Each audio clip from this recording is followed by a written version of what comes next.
What do you know about that basement? Well, let me think. Nothing? Come on, Jake, for Christ's sake. Strain that little boxer brain. You must know something. I've come to get O'Leary several times, but they always make me wait in the dining room. One day it was so late that the restaurant was closed. They made me call from a payphone in that alley over there to let them know I was here. A few minutes later, O'Leary came out the back door, that red one there. All right. You stay by the payphone. Wait till I'm inside. If you see anyone, call the same number you did that one time. Got it? Screw you! A promising night indeed.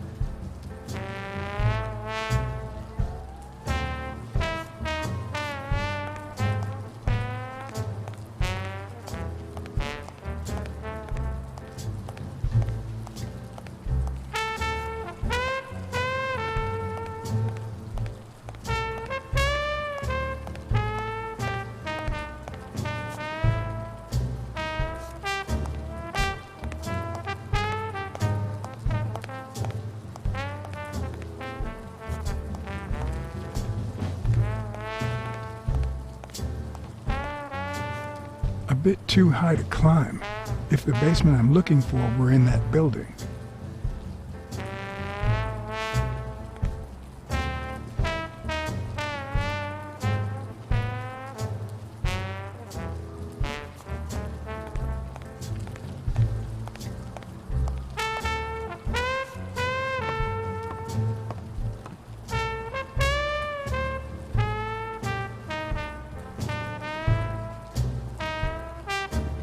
I'm guessing it lights up when they ring at the main door.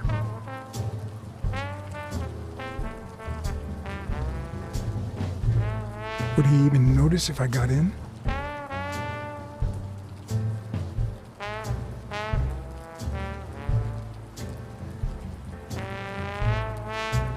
Maybe it leads to the basement.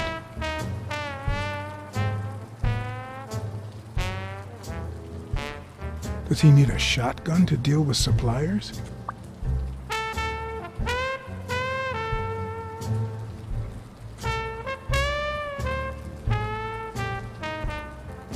Something tells me he'd notice me no matter how stealthy I was.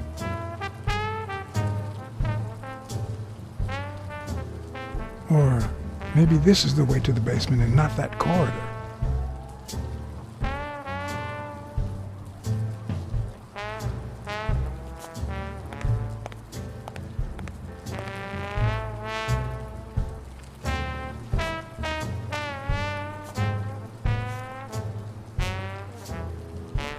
No. The plan will only work if O'Leary doesn't know I've been here.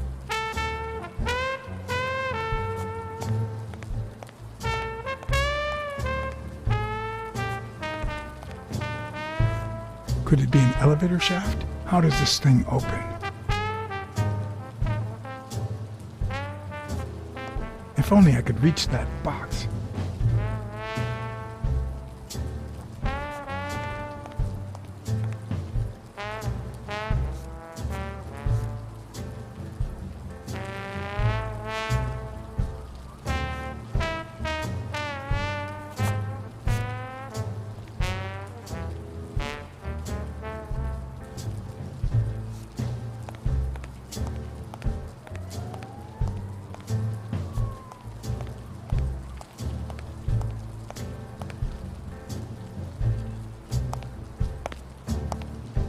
What happened? Should we run for it? Do I look like I'm in a hurry? I need your brute force, Jake. What's wrong? Is the little kitten too, And your silence.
There are questions we only ask ourselves when it's far too late.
Oh, no, not now! Some answers only come to you when it's far too late. Who's there?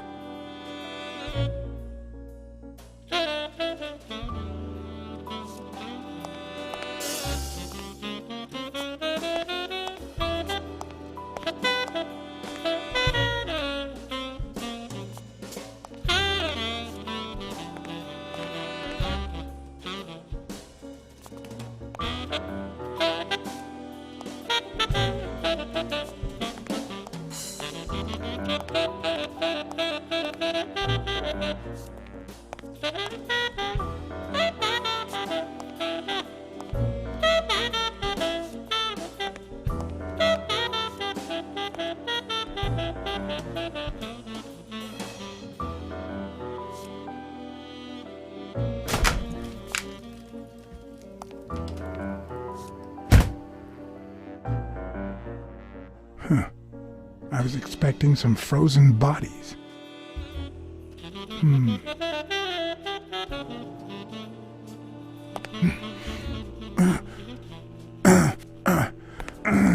It won't budge.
Does O'Leary have a network of pals?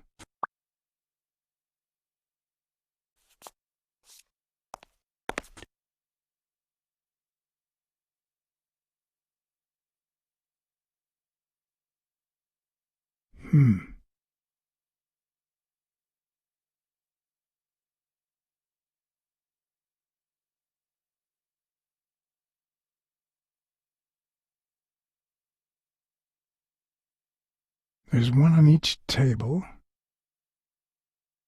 except this one.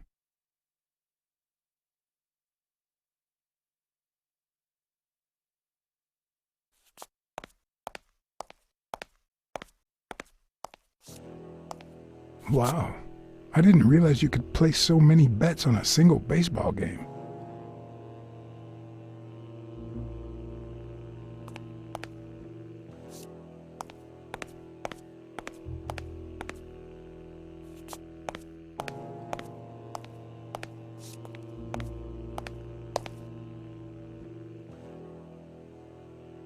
It looks like a summary of all the bets that come in. Day, amount, bet, wagerer. Wait a minute. Did O'Leary himself bet $5 on Yale? Sometimes I forget that criminals, even the office variety, have family and kids. Anyway, maybe things aren't so bad on the dark side. A little thingamajig that adds on its own. What'll they think of next? 16 days until the fight.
Could that be Ireland?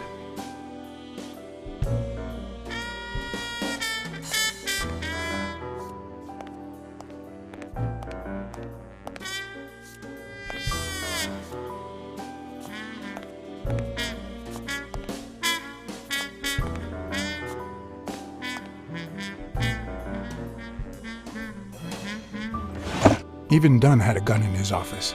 O'Leary couldn't possibly be the exception. Dunn had $200 in his safe. O'Leary had about $20,000 in a drawer.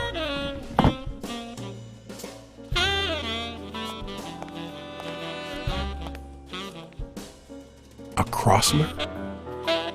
The good news is, I don't need lockpicks to open it. The bad news, I didn't bring explosives.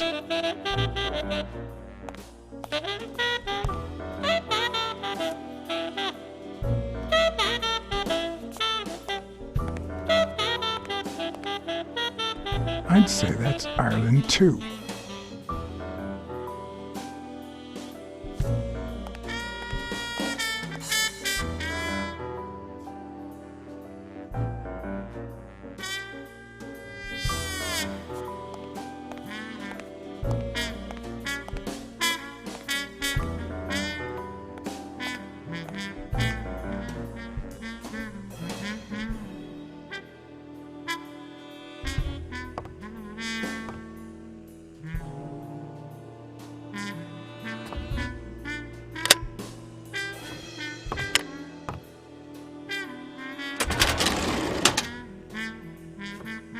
The painting concealed file after file of celebrity reports with all sorts of shady information, ranging from S to Z.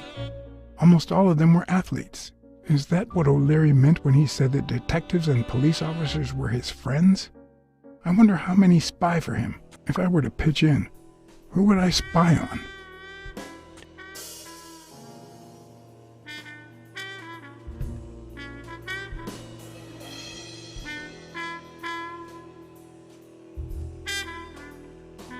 In Bobby Yale's folder, all I found was a log of his incredible stats as an aspiring champion. 20 victories, 16 by knockout.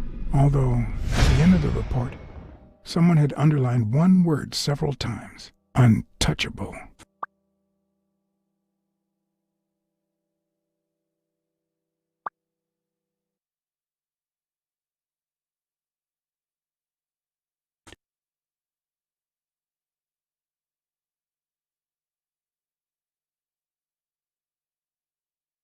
Thorpe had been a rising football star before the war, which he came back from with honors and decorations. After the truce, he resumed his career.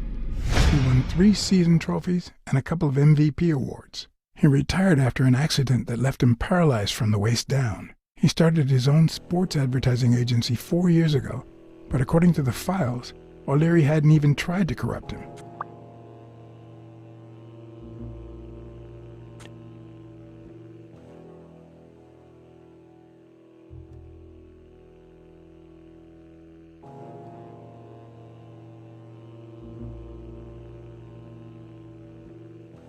According to Stone's report, he was so clean, not to mention hard to corrupt, that O'Leary opted for a more subtle strategy.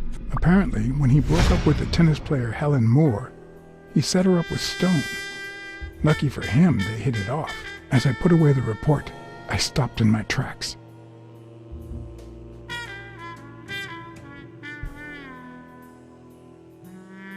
Did I really want to risk knowing what O'Leary had on my good friend, the incorruptible police commissioner?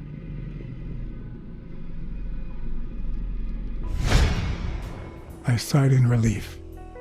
O'Leary had tried to buy Smirnoff on several occasions, but failed. Luckily, O'Leary had nothing on him, or me.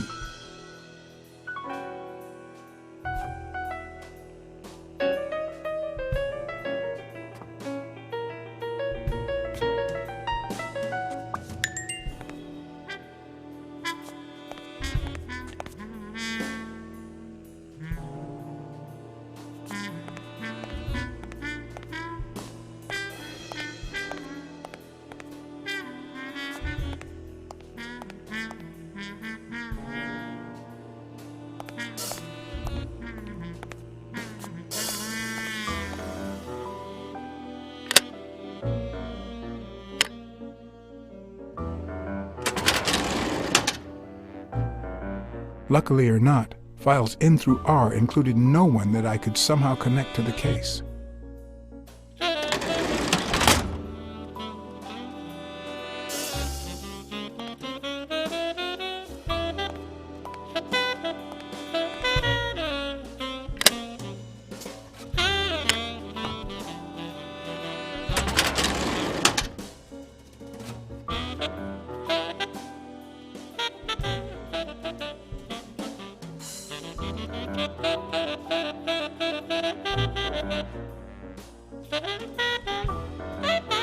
Dunn's integrity was legendary, even in O'Leary's shady reports, just like Yale had said. Dunn had kicked one of O'Leary's men out of the gym when he found him snooping around.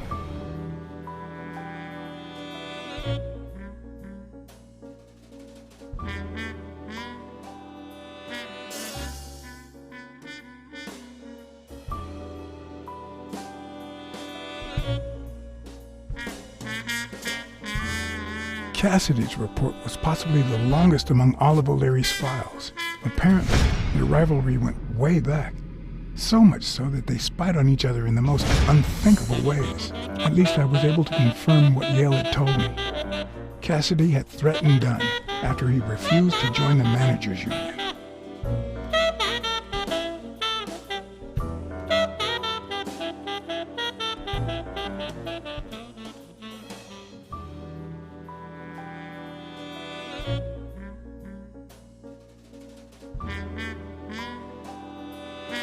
The report on Yale's father was the shortest of all, since only his name was left. Why?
That lizard isn't Yale's doctor.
Strange as it may seem, the reports revealed that O'Leary had hired Jake as a bodyguard, precisely because he was absolutely clean. Apparently, he liked to surround himself with honest people when he mingled with the high society.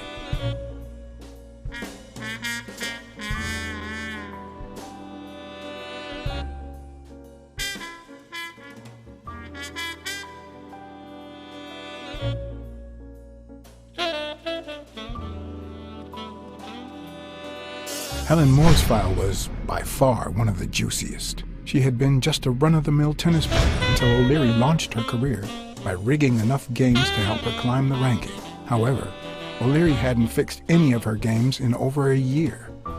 In spite of that, she remained undefeated. Be as it may, it was clear that O'Leary had enough information to ruin her career.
The odds are incredibly in Stone's favor.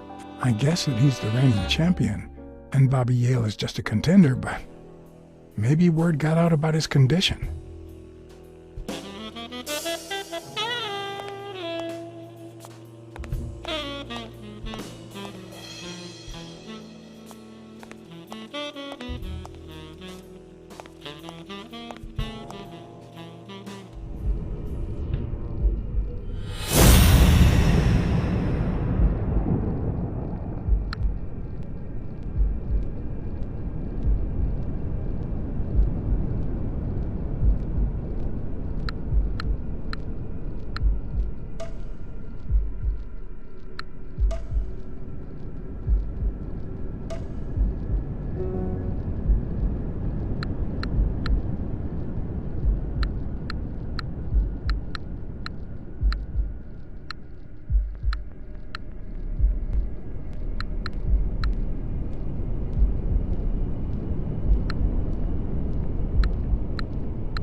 Ireland, of course.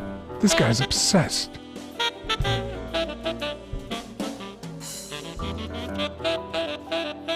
I hope I never become the object of O'Leary's obsession.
Limited edition copy 2 of 3.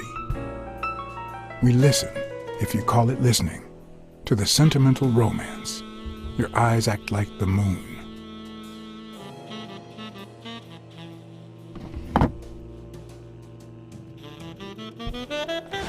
If they're not together anymore, why does O'Leary keep so many pictures of romantic moments with Helen Moore?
Someone was coming.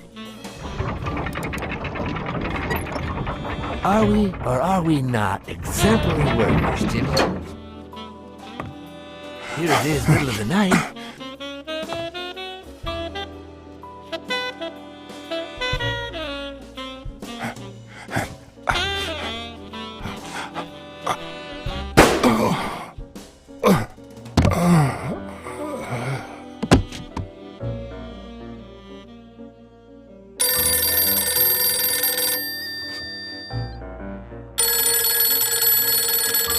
Jake. Someone was coming. Are we or are we not exemplary workers, Jimmy? Here it is, middle of the night.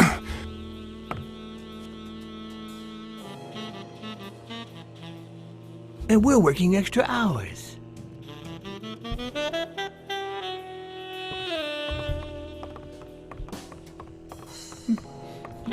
Hey, Jimmy, what do you think about that? I think he's scared stiff, Desmond. Why's that, Jimmy? We're giving you the red carpet treatment. We even let you in the boss's office. You're one lucky fellow. You can't say I don't treat you well, Jimmy.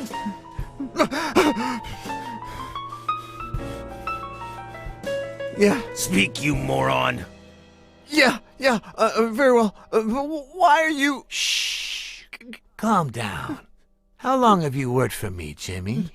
3 months. 3 months. Oh, yeah. I hired you right after your cousin Martin died. I need your opinion. How would you punish someone for ruining an innocent man's life with a hit and run, Jimmy? I don't know. Then tell me, what about you, Wilson? What would you do? No, please.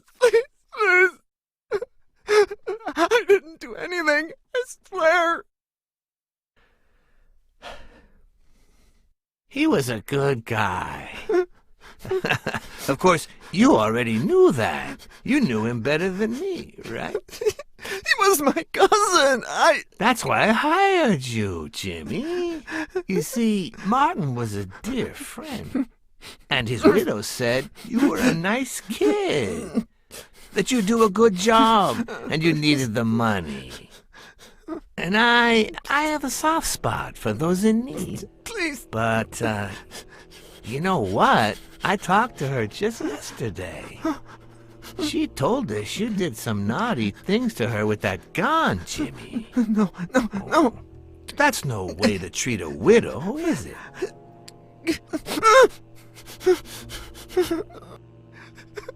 She's lying. Why would I do that?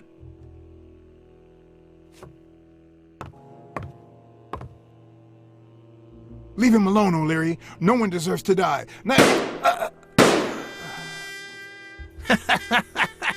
Looks like you do.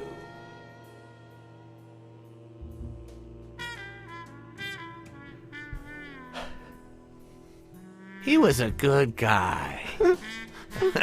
Of course, you already knew that. You knew him better than me, right? He was my cousin. That's why I hired you, Jimmy. You see, Martin was a dear friend. And his widow said you were a nice kid, that you do a good job, and you needed the money. And I have a soft spot for those in need. Please. But, you know what? I talked to her just yesterday. She told us you did some naughty things to her with that gun, Jimmy. No. That's no way to treat a widow, is it?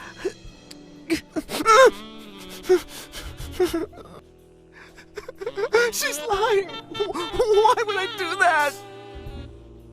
What about the kid? Are you so sure you know how long a kid can hold his breath? With his little head inside a toilet bowl? Son of a bitch.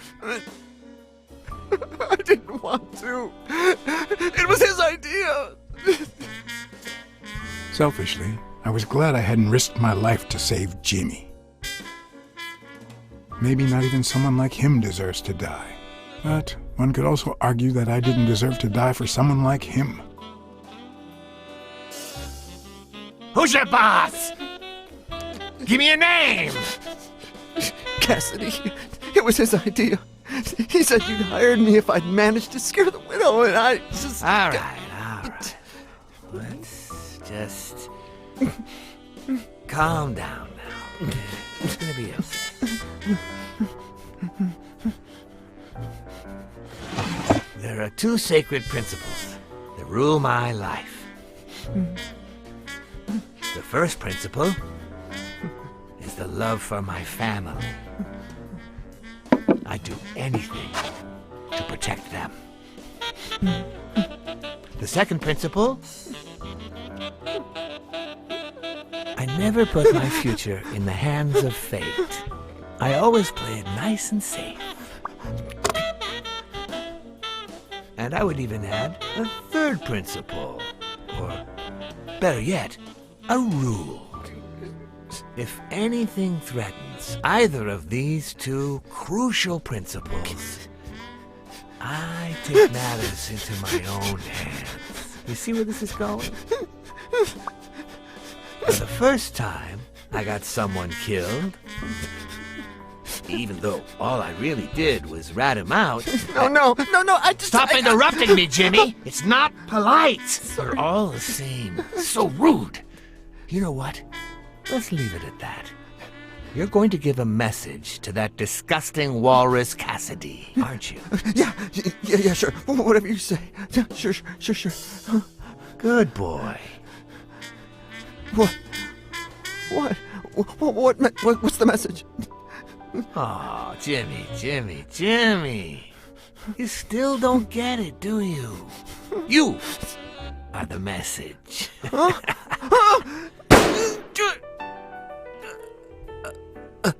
Come on. Wrap him up. Make sure Cassidy gets the message for breakfast, will you? Got it. I hope he chokes on it.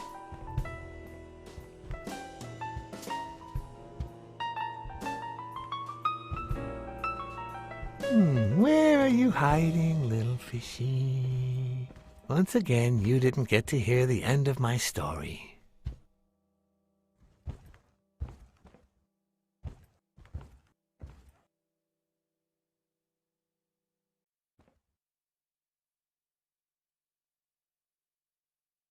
Yeah, I was determined to get a fish.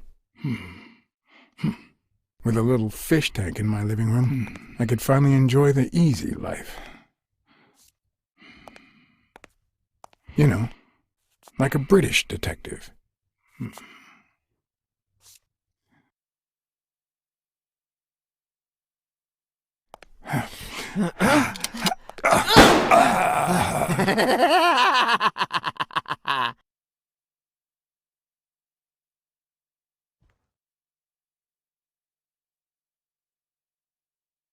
Yeah, I was determined to get a fish. With a little fish tank in my living room, I could finally enjoy the easy life. You know, like a British detective.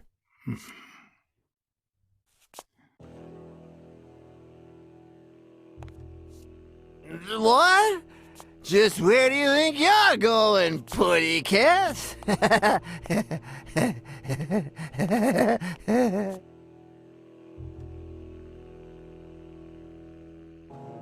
Two sacred principles rule my life.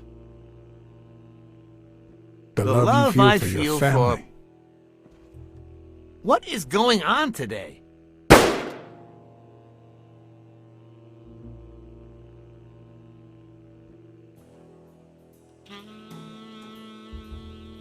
Two sacred principles rule my life. The first is the love I feel for my family.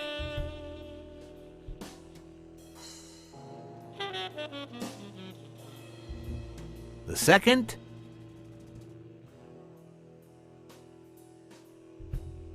never leave destiny in the hands of fate. I always play it nice and safe. And I'd even add a third principle, or better yet, a rule. If anything threatens either of these two principles, I take matters into my own hands. The first time that someone died because of me, even though all I did was rat him out, well, that guy ended up in the Hudson River, right off Pier 27. He's got to be even wetter than that fish by now. You should have seen his face. It's interesting what comes to mind when you think you're about to die. Suddenly all I could think about He was gave me a look of how stupor, much I wanted as a if he pet was fish. asking, "You too, Bruce?" Anyway, I was 14 years old, and I still dream about him, about his widow and his son. By then, A dreadful I was adamant ordeal. about buying a fish. But But first, that was that. Never again. Nowadays, whether it's me who pulls the trigger or not, I have zero regrets. What's more, I sort of enjoy it.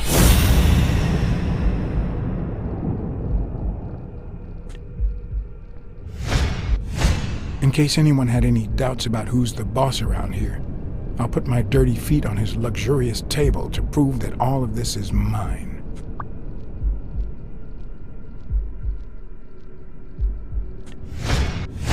His pupils are dilated, and there's a slight grin on his face. The bastard is enjoying himself.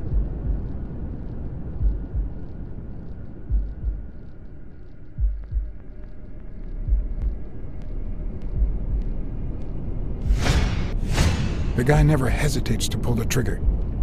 Even if I hadn't seen what he did to Jimmy, I'd know he's not bluffing.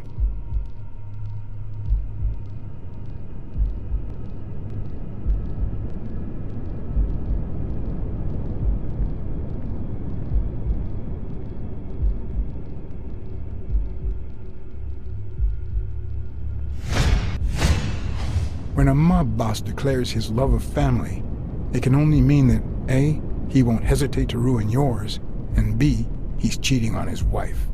I knew I had it in me to get out of that place alive.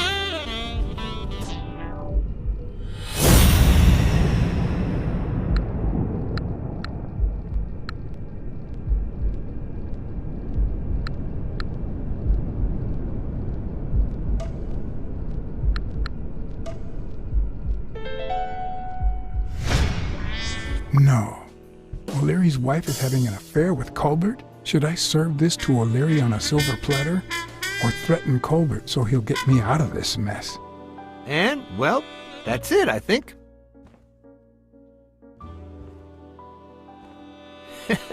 You know, Blacksad, I never made it this far.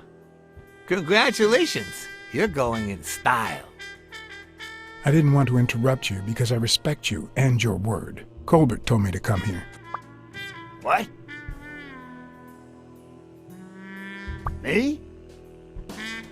No way! You did what? Colbert? When?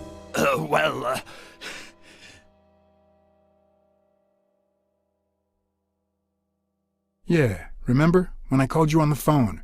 Don't you remember that cocky drunk guy? No.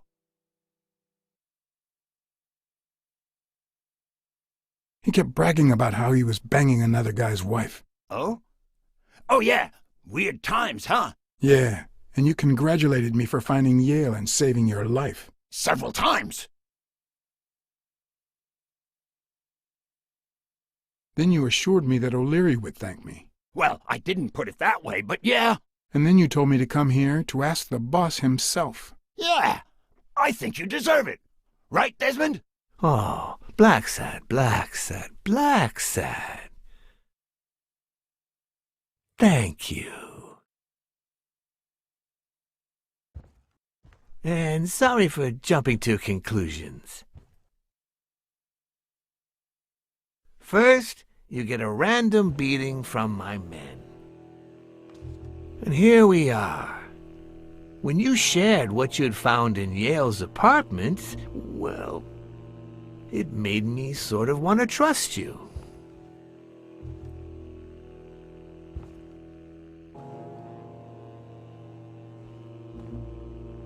Take it. It's only fair.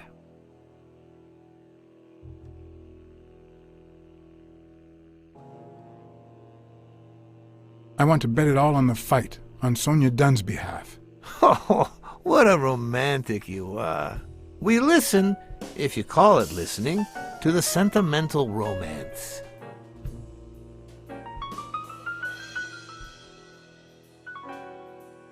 Your eyes act like the moon. Ah, a cultured man. Anyway, go ahead. Place your bet.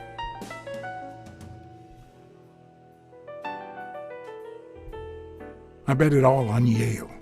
Ha! Oh, Blacksad. Aren't these odd hours to pay me a visit? Your message was important, but certainly not urgent. It could have waited until tomorrow, don't you think? We cats and wolves hunt at night.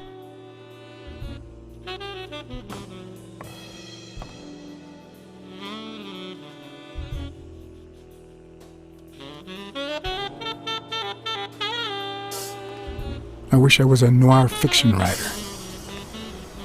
At this very moment, I could write a couple of pointed, ironic remarks for the narrator to recount what I just lived through.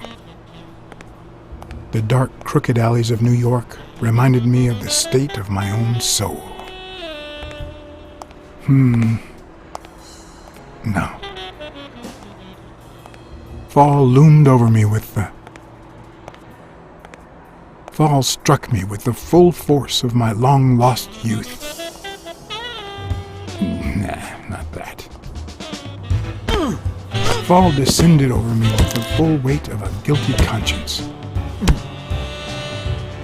God, that's worse.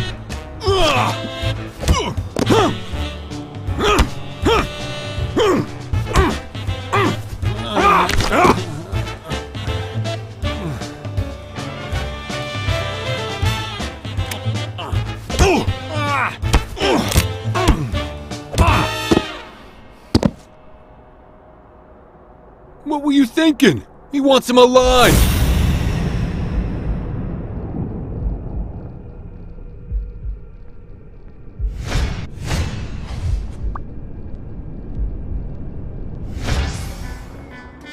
I felt fall seep through my bones like the pain of a good beating. Mediocre, but appropriate.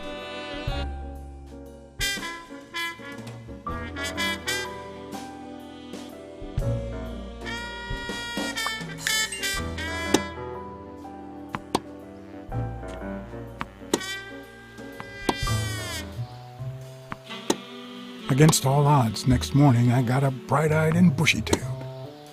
And I had my kind, unknown assailants to thank. The beating had taken its toll, but for the first time in months, I had slept like a baby. Oh, come on, Helen, focus! All right, take 5. We'll work on that double backhand later.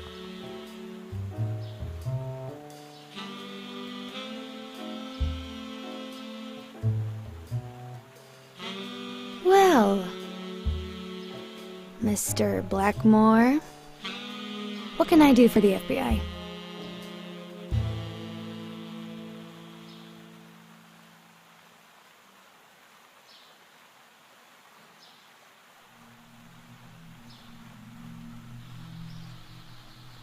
Actually, the real question is, what don't you want the FBI to do to you? Quick to thread, are we? Not that I'm not flattered, mind you, but I'd appreciate if you were a bit less vague.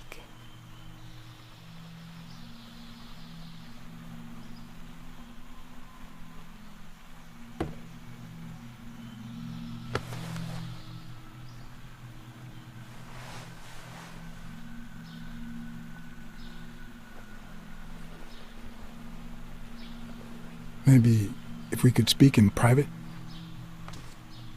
Alec! Coming!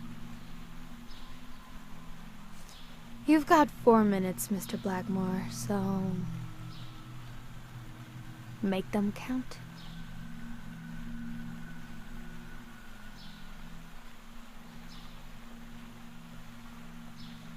We're aware of at least 6 rigged games during your first year as a professional player. And? You won all of them. Are you trying to offend me? I give my all on the court. I can't be held accountable if my rivals don't do the same. Go interrogate them. They say you're currently involved with Al Stone, the boxer. Is that correct? Wow. The FBI sure knows what it's doing. So, out of the 100 million Americans who know about that, who did you extort to get such highly confidential information? Don't beat around the bush. We know why you're with him. Oh, so you like his biceps too? Desmond O'Leary asked you to seduce Stone. Why? What? No, I met Al by chance at a party. A party hosted by Desmond O'Leary. No, that can't be. No one is that shrewd. Not even him. Damn, I hate that bastard.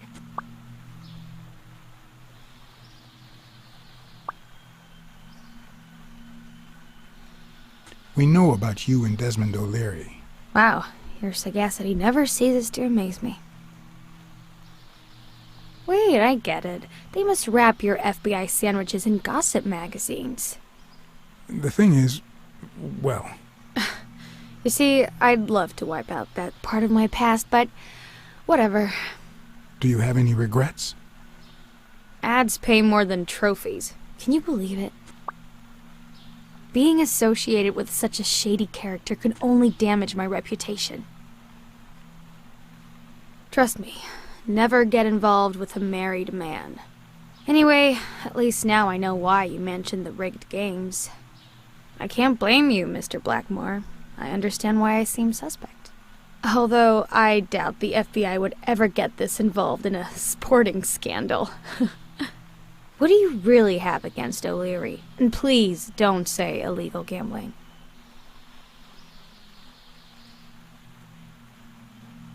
O'Leary is a murderer. Every criminal organization has blood on his hands. His is no exception. And we have proof.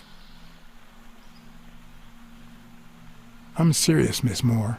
America can't afford to let anyone shake its foundations like that. And America's sweetheart can't afford it either. Help us out. Talk to us. And why should I, Mr. Blackmore? What do I stand to gain or lose?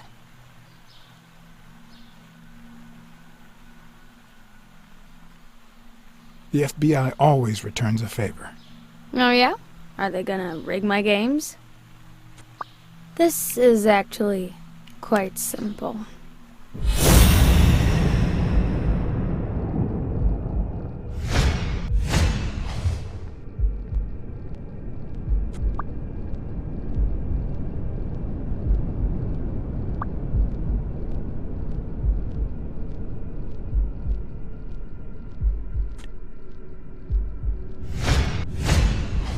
One lucky gal.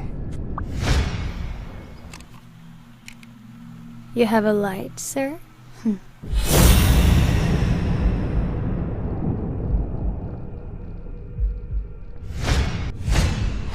The pearly white teeth of someone who barely smokes. Am I making her nervous? Damn. I'm almost out of fluid.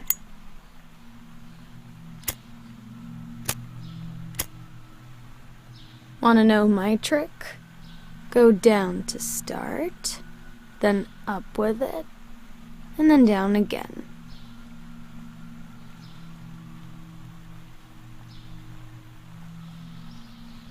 Will I get to smoke today?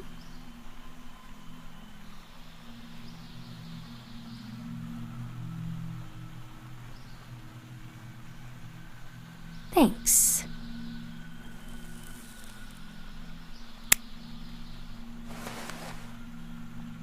I don't know what you want me to say.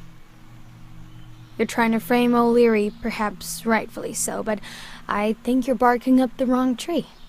Believe me, if I had the slightest... Come on, Helen. Time to work on your backhand. Let's go. Do you smoke? Nice meeting you, Mr. Blackmore.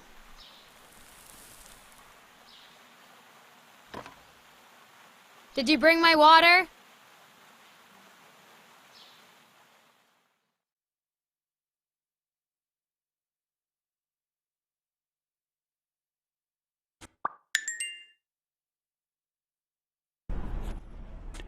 America's sweetheart gave you her cigarette?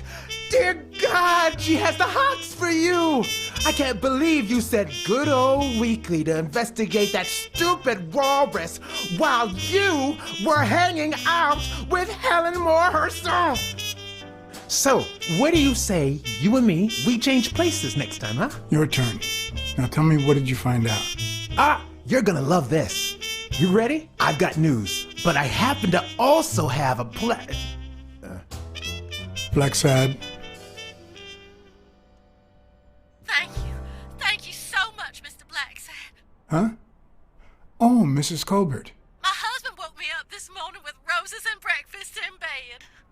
He said he had a scare last night, although he won't give me any details, and that he's been thinking about me ever since. He wants to take me to Niagara Falls for a second honeymoon.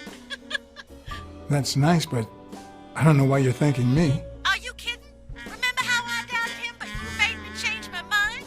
If he had suggested to take me to Niagara Falls when I still suspected him, I would have thought it was just a cover. Or worse still, a way to clean his conscience.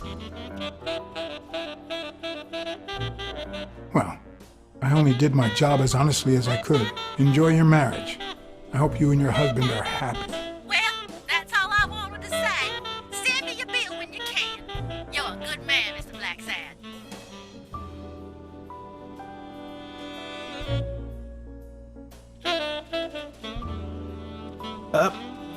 But what just happened? Is there anything you didn't tell me? Maybe.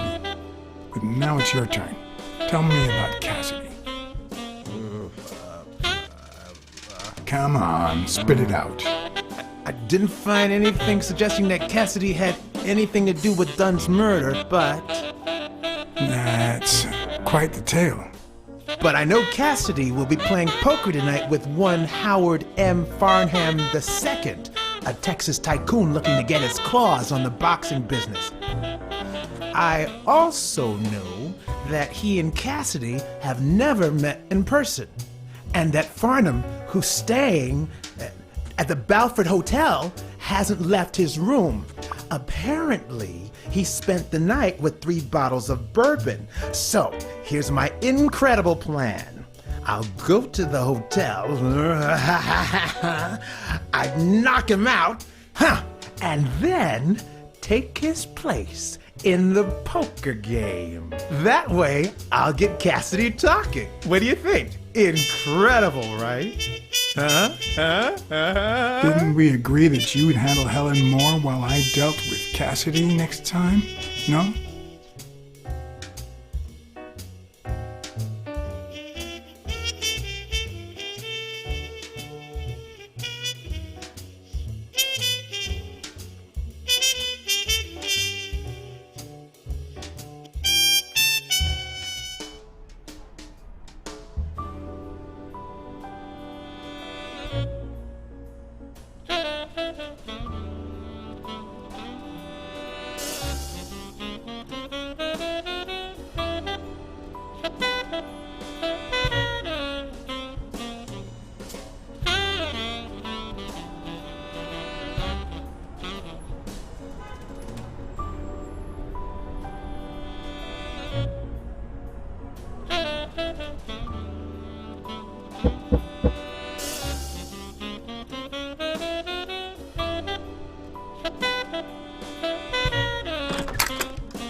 Good afternoon, Mr. Farnham. What's going on? Allow me to introduce myself. I'm John Blackmore, director of the Balford Hotel. We'd like to make our distinguished guests feel welcome. Please accept this small token of our appreciation. Oh, sure. I was fixing to leave, but I guess them monuments ain't going anywhere. Well, come on in then. Getting in Farnham's room was easy. Earning his trust was another story. But I always have an ace up my sleeve. Blackmore? You okay, partner? The best way to earn someone's trust is to make them believe they've earned yours. And sometimes, the best way to fake it is to tell the truth. I don't know where to begin.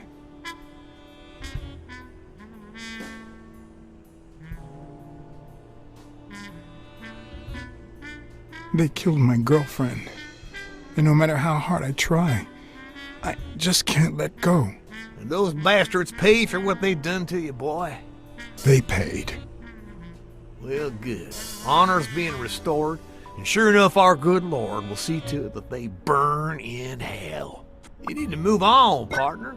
Plenty of lookers out there. Find yourself a charming lady friend, even if it costs you a pretty penny. One of the tricks of this trade is to be wary of the biases we all have. They cloud our judgment and blur the person in front of us, painting them with the shades of our preconceived notions of who they should be. But every once in a while, you run into someone so locked in personality that they can only be regarded as a stereotype. Farnham was a disgrace, not only to himself, but to Texas and the entire human race. To think I had to impersonate him. I wish I was like you. You seem so content, so free of burdens. Stop right there, partner. You think this old dog don't have ticks? Let me tell you something about my first wife. Woo-wee! Once I had gained Farnham's trust, the hard part was deciding what I needed to know to become him and not get myself killed.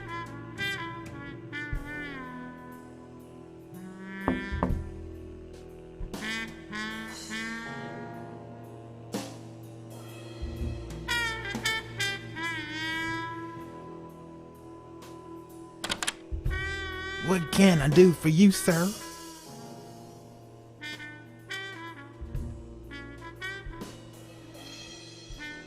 Howdy. My name's Howard M. Farnham II. Okay. Should I know you? What can I do for you, sir? I'm here to play me some poker. You got the wrong place, sir. Did you miss the barbershop sign above the door? You have a good evening, sir. Wait,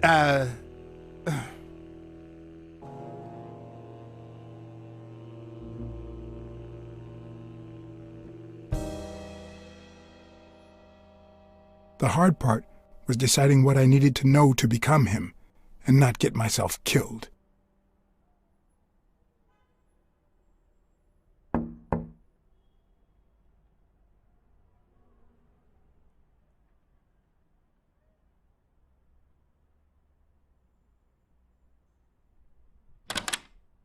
What can I do for you, sir? Farnham was one hell of a drinker.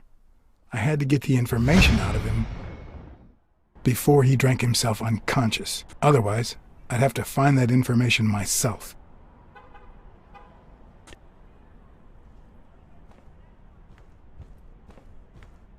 Ding Dong? Interesting name for a town.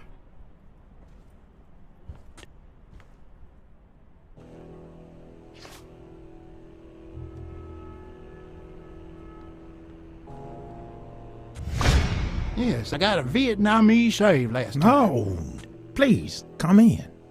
Of course, I remember you. Take a seat.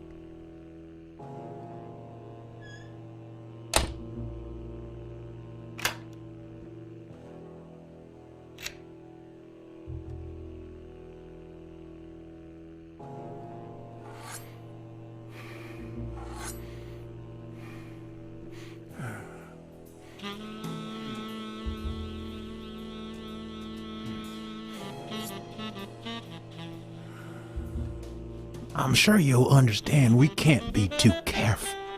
Our host has many enemies, and someone has to keep them at bay. Sure, I get it. I'm glad to hear that. Now, please answer my question. How much does it cost to get yourself a clean Vietnamese shave? Yeah, sure enough, booze put the nail on the coffin of my first marriage. You know, the wife that caught me cheating with the maid. My second marriage, too. You know what I did to her daddy? Same old with several mistresses. So I decided to stick to my guns and only deal with hookers. even if I did end up marrying some. I feel you, Mr. Farnham. So I'm going to be honest with you. I spent all my savings on poker. And if I had any money left, I'd spend that too. Poker's not the trouble. It's the play with no bills in your pocket that's the trouble. Oh, trust me. I had plenty of bills. Come on now. You ain't got a pot to piss in, son. I just paid 10 years worth of your salary fixing to play me some poker, and that's no more than petty cash to me. Petty cash, to be honest. I asked you how much. Of course they gave me my receipts. What do you think I am, boy? Wait, I'll show you. I got it somewhere. Just a sec. I'll get it. I just put it over. I think I'll be right back.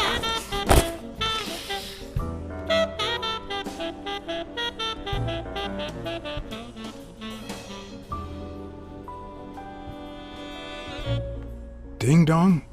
Interesting name for a town.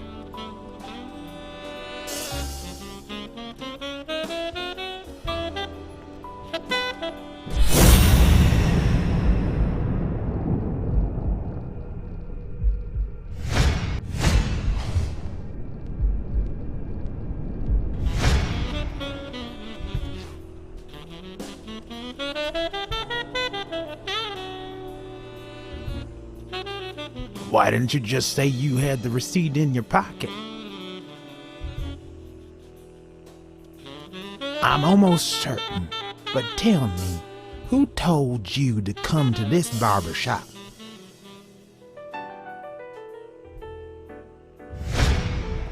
Let me tell you a little secret about my first wife, sonny boy. When I met that woman, she had no manners, no money, no... Who in the hell?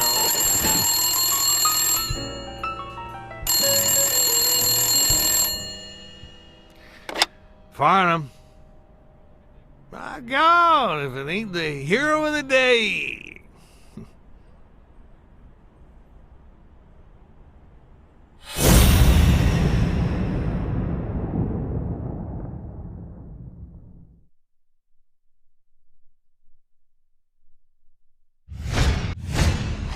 It's not going to be easy to sound Texan, but I'll give it my best shot.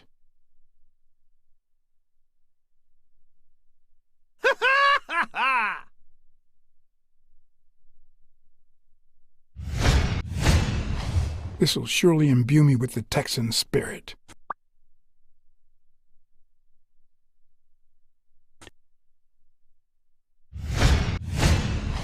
Nothing says Texan like a cowboy hat.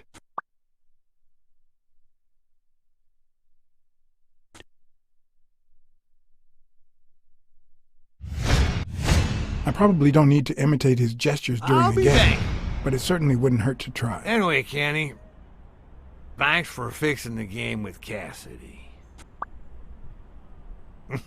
God bless you, brother. The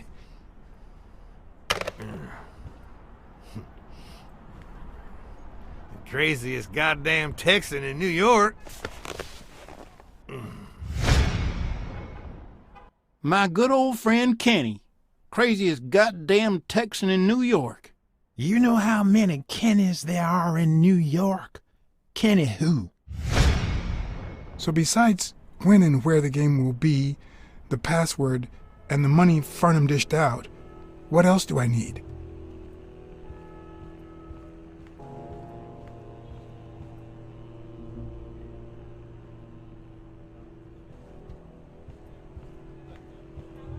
At least it's comforting to know that when Farnham drinks too much, his female companions have less of a hard time.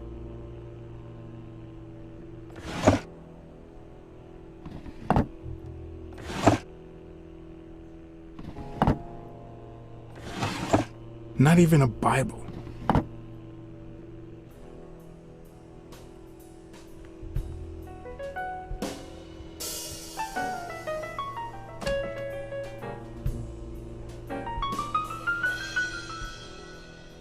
Luckily, there was only one Kinney in Farnham's address book, Kinney Eakes, residing at...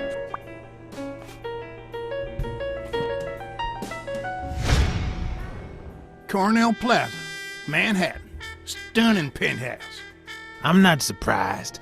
Mr. Eakes has excellent taste. Do you happen to know what he asked for the last time he was here?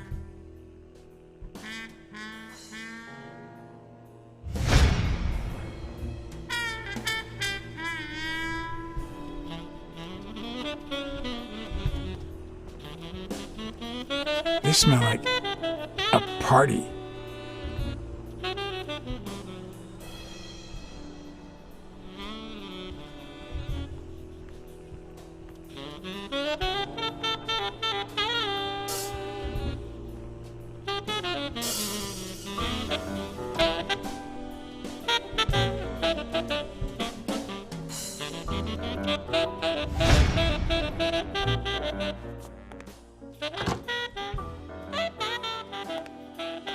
Don't tell me, Billy Bob. This here is my new friend Farnham. Am I right?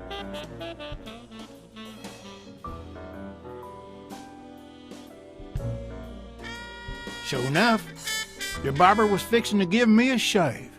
You can get a good shave at another time. Billy Bob is always at our beck and call. Of course. Hey, come on. Let's get in there before they finish all the bourbon without us.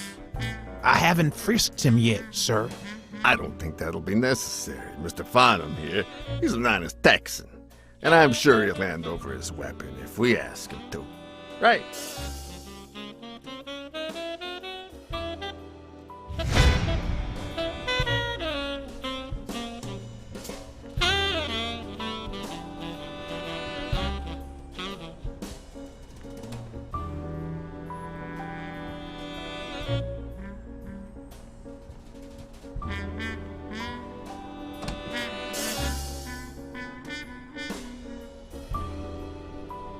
No matter how superficial someone may seem, there's always a way to win their heart.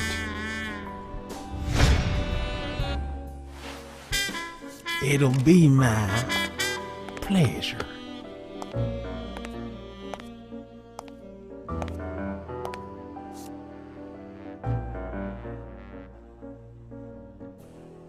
Welcome, gentlemen. Chips are on the table and guns are in the safe. Now, we got a lovely night of poker ahead of us, full of smoking and bourbon. So let's get started. Take a seat, Mr. Farnham. Let me introduce you. To my right, wearing gray boxers and weighing in at 140 pounds, the owner of Pink Vice, the largest meat market in all of Manhattan. In other words, a real son of a bitch. No offense to the women he exploits. Our reigning champion, Oswald Quince. A title I aim to keep, provided our new contender here doesn't interfere.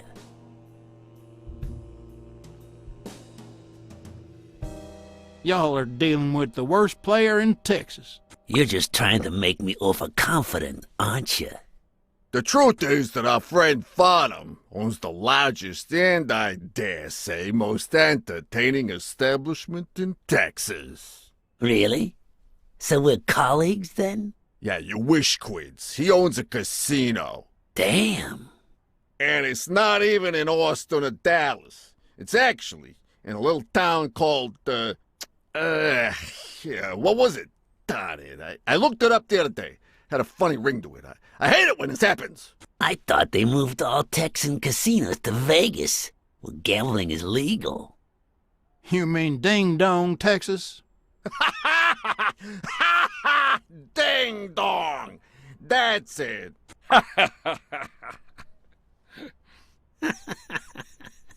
Who'd ever think of a name like that?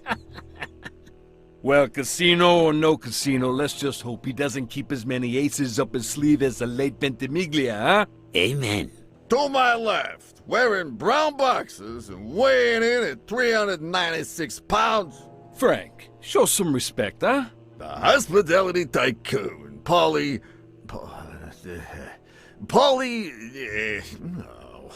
Tycoon? I just own a small bar with pool tables. Clients drink close to nothing and play even less, but certain business transactions just couldn't happen anywhere else. Damn it, Paulie. Why don't I know your last name? Because they took it away from me. You have no idea how good my ex-wife's lawyer is. Women, they even take our damn names.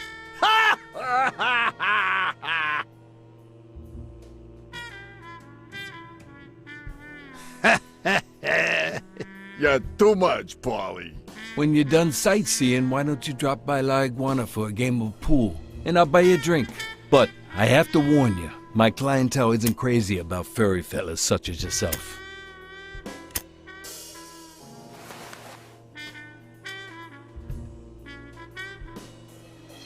Thanks. I love me some pool. Perfect. It'll be my pleasure. You looking to start your own pool business, Farnham?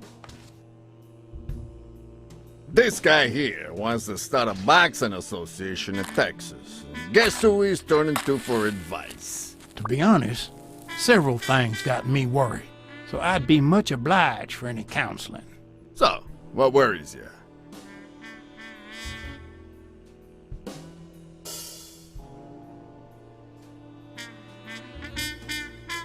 Those there athletes hooking up with each other, like Al Stone and Helen Moore.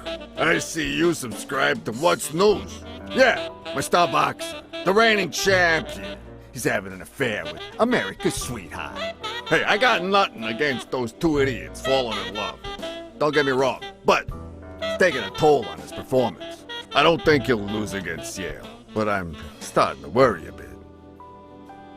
Billy Bob, bring out the bourbon. We're drying up here. I'll deal with a fresh deck, of course. We respect traditions in this establishment. Poker is as boring as it is simple. All you need to do is read people's faces. And even the worst detective has that trick up his sleeve. The real issue is knowing what to play for when there's much more than just money at stake.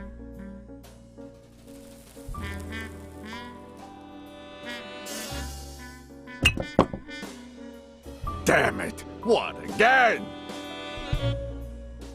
How many games have you won, Farnham? The worst player in Texas, huh?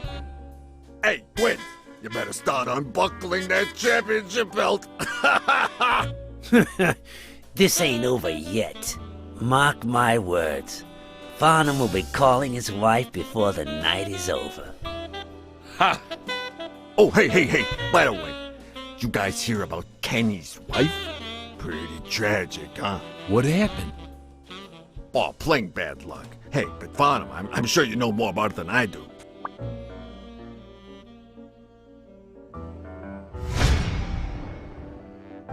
Anyway, Kenny, thanks for fixing the game with Cassidy.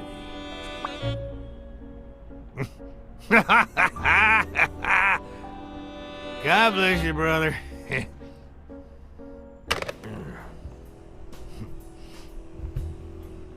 Craziest goddamn Texan in New York.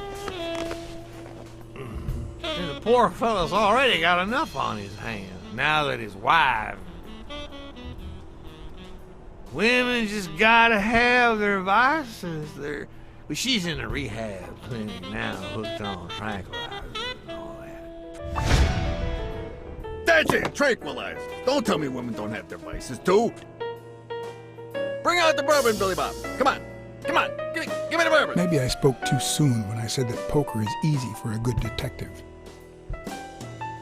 Let's just say it's relatively simple. There's always someone ready to surprise you, relatively speaking. Well, I'll be damned! I don't believe this! What happened, Farnham? Beginner's luck doesn't last forever, and that's when the real champ comes in. I hope you're ready to lose it all, my friend. Poor Farnham. Came looking to make big bucks in the city with his boxing, and he's gonna lose it all with poker. I hope your counseling will make up for it. Yeah, so how can I be of help?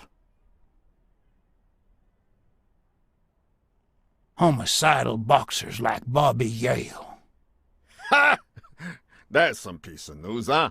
Hey, I don't know if he did it, but the real problem is that the fight against my champ Stone might not even frickin' happen. The good news is that I've almost convinced the governor to let him out of prison on the day of the fight. Under police escort, that is. I bet you the audience gets a kick out of that.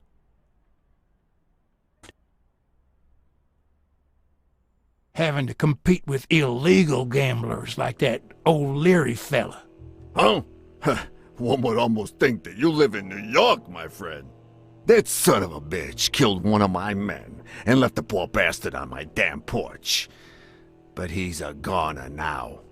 Ever since the sport got put on TV, people want a fair game, honest boxes, and no shady business. You can't break the law anymore like before. Nowadays, they gotta bribe those big network executives to negotiate for broadcasting rights. Come on, let's steal another hand before Quince accuses us of trying to break his winning streak. Ain't gonna happen. Gentlemen, I suggest you never tell your sons about this game, unless you want to lose their respect. Wait, you mean our sons actually respect us? I hear you. There's no way to set boys straight these days. They don't even respond to a good old beating.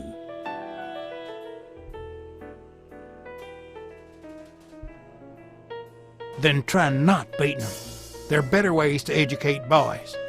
Hey, careful, Quince. You're talking to a pro. So, Kenny told me you had quite a house full. How many kids you got in that house full of yours?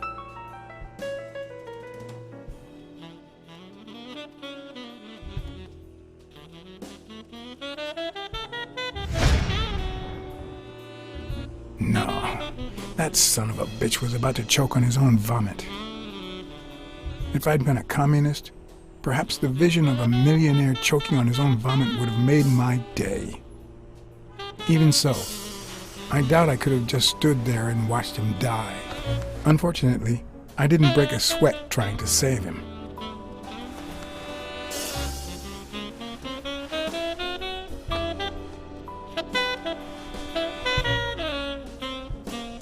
How many kids you got in that house full of yours?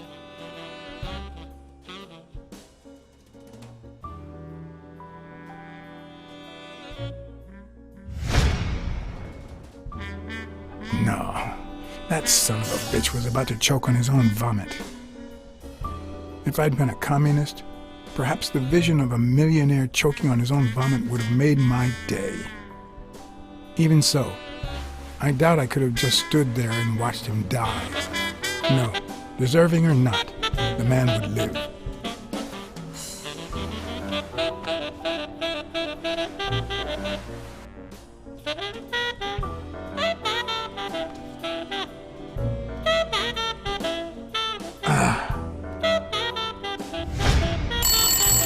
Six, well, that's something. I don't know how you deal with all of that.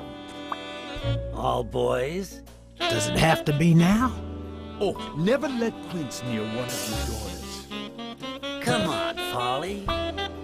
Children are sacred.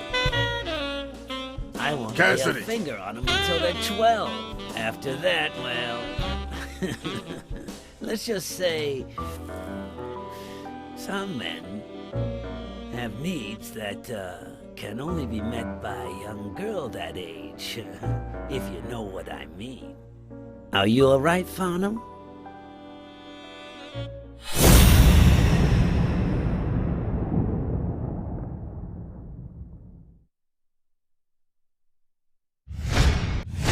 That damn eagle represents the lowest scum of our society.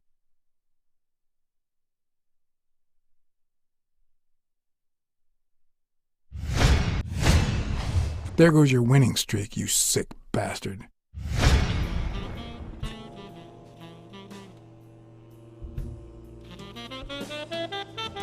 Sooner or later, the police are gonna bust your ass. Quince. What the hell are you talking about? I bet you're as bad at hiding those poor girls as you are at keeping that ace up your sleeve. What? You lying piece of shit. Quince? Don't believe a word he's saying, Frank.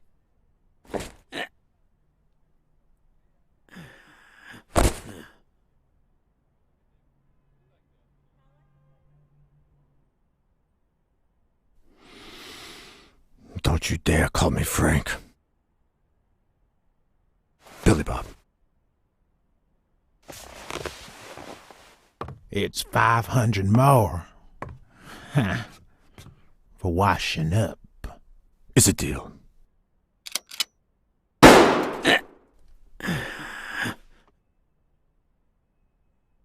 And good call, Farnham. I owe you one. Please, take that flying scumbag's tokens. And mine too, if you want them. I'm feeling generous. Hey, turns out the governor accepted my suggestion to let Bobby yell out of prison on the day of the fight. Hey, this is turning out to be the perfect night. If you decide to go ahead with your new venture, call me, Farnham.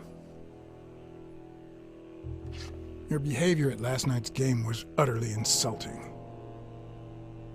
Never contact me again, or I'll put an end to your pathetic life. If our common acquaintance should ask you about your business endeavors, tell him that boxing is too violent for you. Signed, Frank Cassidy.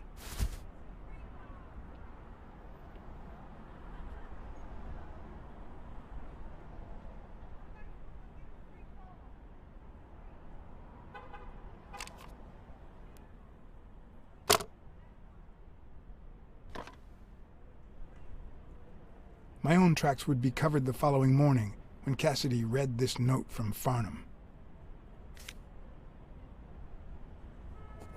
Dear Mr. Cassidy, although I'm grateful for your kind help, last night's game made me realize that boxing is just too violent for a peaceful Texan like myself.